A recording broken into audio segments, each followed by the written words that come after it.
ఏం పేరు అన్న మీ పేరు? నా పేరు సుధాకర్. ఎక్కడన్నా మన ఒంగోలు కబడ్డీపల్లి. ఎలా ఉంది జగన్ పరిపాలన? ఎలా ఉంది? సూపర్గా ఉంది. ఏం సూపర్ ఉందన్న జగన్? అన్నీ బాగున్నాయి. ఏం మంచి జరిగింది జగన్ వల్ల? అన్నీ మంచిగా జరిగింది. అన్నీ అంటే ఏందన్నా?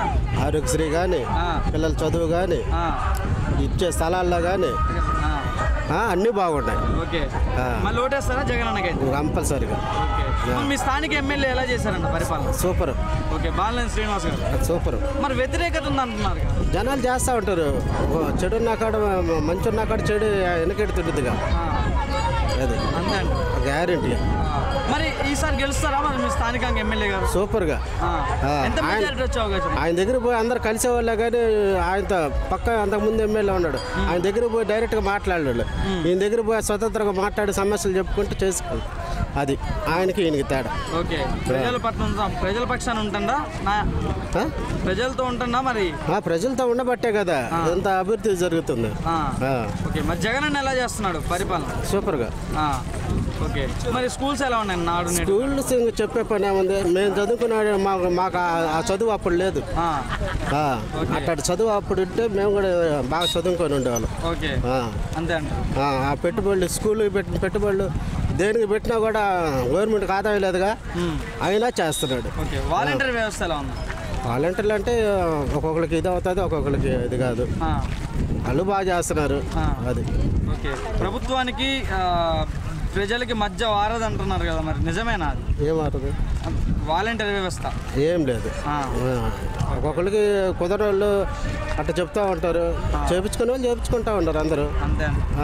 ఓకే, మరి మీ ఓటు ఎవరికి ఈసారి?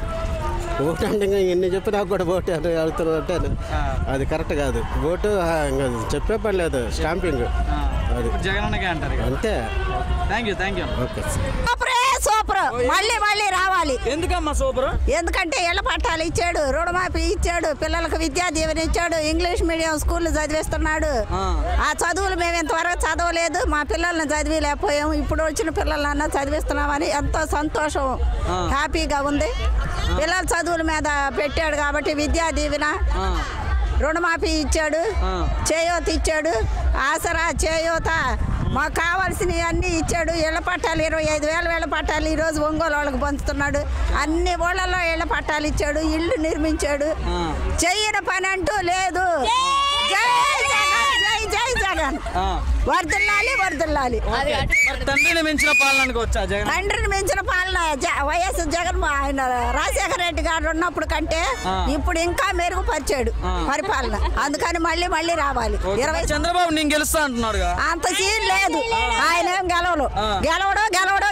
జగన్మోహన్ రెడ్డి గారు గెలుస్తాడు. మరి జగన్మోహన్ రెడ్డి గారి కార్యకర్తలు అందరు తప్పులు చేస్తున్నారు, నేను రాసుకుంటున్నా రెడ్ బుక్ లో అని చెప్పేసి లోకేష్ అంటున్నాడు కదా. ఆ లోకేష్ అంటున్నాడు, పవన్ కళ్యాణ్ కూడా మా ప్రభుత్వం వచ్చింది మీ వ్యవహారం చూస్తానంటున్నాడు. జనాన్ని బెదిరించడం కాదు, కరెక్ట్ గా పరిపాలన చేయాలి. ఆ పరిపాలన చేసిన తర్వాత మాట్లాడాలి. అసలు ఒక్క సీటు కూడా రాలే పవన్ కళ్యాణ్ గారికి. ఎలా మాట్లాడతాడు? రాదు. అంత సీన్ లేదు. జగన్మోహన్ రెడ్డి నాయుడు మాకున్నారు, ఓటేస్తారు నాయుడు అందరూ అంటున్నారు. నాయుడు అది కుల ఫీలింగ్ పెడితే వేసుకుంటే వేసుకో. వాళ్ళలో కూడా కొంతమంది రెడ్డి గారులు ఉన్నారుగా, వాళ్ళు జగన్మోహన్ రెడ్డి గారికి వేస్తారు. దాన్ని తప్పేం లేదే. వాళ్ళ కులాన్ని పెట్టి ఇది చేయటం కాదు. మరి ఎస్సీ ఎస్టీలు ఎట్టిపోతారు, వాళ్ళ కులం వాళ్ళకి వేస్తారు. ఎస్సీ ఎస్టీలు ఎట్టి వెళ్తారు, ఏమని వేస్తారు? దళితుల్లో పుట్టటం ఎవడైనా కోరుకుంటాడు అని అడిగాడు కదా చంద్రబాబు నాయుడు గారు. మరి దళితులు ఎవరికి వేయాలి? ఆయనకి ఎలా వేస్తారు? ఓట్లు వేయలేరు కదా. మరి అది అందుకే జగన్మోహన్ రెడ్డి గారే గెలుస్తాడు. మళ్ళీ గెలిపించుకుంటారు ప్రజలను. మళ్ళీ గెలిపించుకుంటాం. మీ స్థానికంగా ఎమ్మెల్యే ఎవరమ్మా? మా స్థానిక ఎమ్మెల్యే అంతకుముందు సుధాకర్ రెడ్డి బాబు గారు, ఇప్పుడు మేరుగా నాగార్జున గారు. మరి ఎలా చేస్తున్నారు పరిపాలన? ఇప్పుడేగా వచ్చింది, ఇప్పుడు గెలవాలిగా. గెలిచిన తర్వాత ఆయన చేసినట్టే ఈయన చేస్తాడు. మెరుగ్గా చెయ్యాలని గెలిపించుకుంటాం. మరి భయపడే సీట్లన్నీ మార్చాడు జగన్, ఓడిపోతాడని చెప్పి. భయపడి కాదు, పనులు చేసే వాళ్ళని పెట్టాడు, లేని వాళ్ళని బ్లడ్లోనే లేదు. భయపడితో జగన్మోహన్ రెడ్డి బ్లడ్ లోనే లేదు. ఉందండి, అనుకున్నట్టు చేస్తున్నారు, మంచిగా ఉంది. ఏదైనా కానీ ఇంకా మళ్ళీ వస్తే మళ్ళీ జనాలకి ఏదైనా మంచి జరిగింది. ఓకే, మరి మీ ఇంట్లో మంచి జరిగితేనే ఓటేయమన్నారు కదా జగన్ అన్న, మరి మీ ఇంట్లో ఎలాంటి మంచి జరిగిందండి? మాకేదో స్థలాలు ఇస్తున్నాడు కదా, మంచిగానే ఉంది. చూద్దాం ఈసారి ఆయనే వస్తాడు. నవరత్నాలు ఎలా వచ్చాయి? మరి అన్ని వచ్చాయి? అన్నీ వచ్చాయండి. అన్నీ వచ్చాయి మీ ఇంటికి? ఏం వచ్చాయంటే ఆసరా వచ్చింది, మళ్ళా వృద్ధురాలు పింఛన్లు వచ్చినాయి, ఇప్పుడు స్థలాలు వస్తున్నాయి, అన్ని బాగానే ఉంది. నాడు నేడు కార్యక్రమం ఎలా ఉంది? అది కూడా బాగానే ఉందండి. అది కూడా మంచిగా ఉంది. ఇంత ముందు ఫుడ్ ఎలా ఉంది స్కూల్స్, ఇప్పుడు ఎలా ఉంది? ఇప్పుడు బాగుంది. బాగుంది. జగన్ అన్న వచ్చాక మార్పు వచ్చిందా? మరి మార్పు వచ్చింది. ఏపీలో వచ్చింది. మరి చంద్రబాబు నాయుడు గారు మరి ఇప్పుడు నేను గెలుస్తా అంటున్నాడు ఈసారి. చూద్దాం ఎవరు వస్తారు మనం చెప్పలేంగా, మన చేతుల్లో ఏం లేదుగా. మీ దృష్టిలో ఎవరు రావాలన్నా? ఎవరు వచ్చినా మనం వాళ్ళు వీళ్ళని మనం చెప్తే వచ్చేదేం కాదండి, అది వాళ్ళ ప్రవర్తన బట్టి వచ్చింది. మనం మీకు ఎవరు గెలిస్తే బాగుంటుంది? మాకు వాళ్ళు వీళ్ళని మేము చెప్పేదండి, మేము ప్రజలు మాదేముంది, అది వాళ్ళ చేతుల్లో ఉంది. కరెక్ట్ అండి, మాది వాళ్ళ ప్రవర్తనలో వాళ్ళు చేసే మెజారిటీ బట్టి వచ్చింది, మనం చేసేది ఏం లేదు. ఇక్కడే ఒంగోలు. మరి బాలనేని గారు ఎలా చేశారు? బాగా చేశారు. మరి ఈసారి గెలిపిస్తారా? మరి గెలిపిస్తాం. మళ్ళీ గెలిపిస్తాం. మరి స్థలాలు వచ్చాయి అందరికి ఇక్కడ? వచ్చాయి.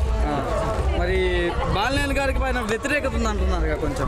ఏమయ్యా మనకు లేదు, చేస్తున్నారు మంచిగానే, బాగానే ఉంది, అలాంటిది ఏం లేదు. సరే ఉంటాం. గెలిపించుకుంటారు అయితే? గెలిపించు. Okay, thank you.